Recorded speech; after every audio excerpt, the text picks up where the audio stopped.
Hey, what's up, Omies? How's it going? My name's Chris. You're looking fine today. How you doing? I'm here to announce the follow-up to our very successful course, 1 month JavaScript. This is the second step in that bootcamp, and this is gonna focus on React. What is React, you ask? Well, React was created by Facebook, and it's a way that you could create really nice user interfaces with very organized JavaScript code.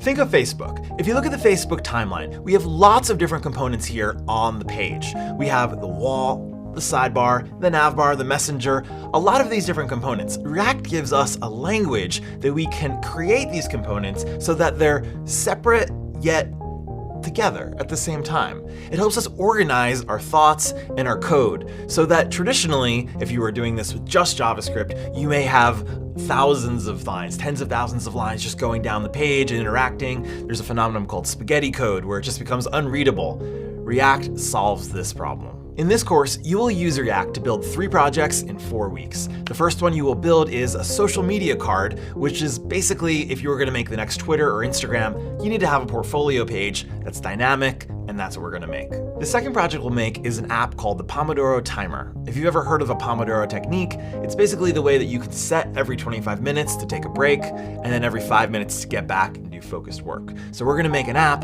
that alerts our user over time to take a break, focus, these kind of things. And finally, we'll make a product search, kind of like the bare bones of what would go into making Etsy. We'll do that all using React. As is with all 1 month bootcamps, you will be getting your assignments on Monday, homework is due on Sunday, you will get a grade and personal feedback on every project you submit.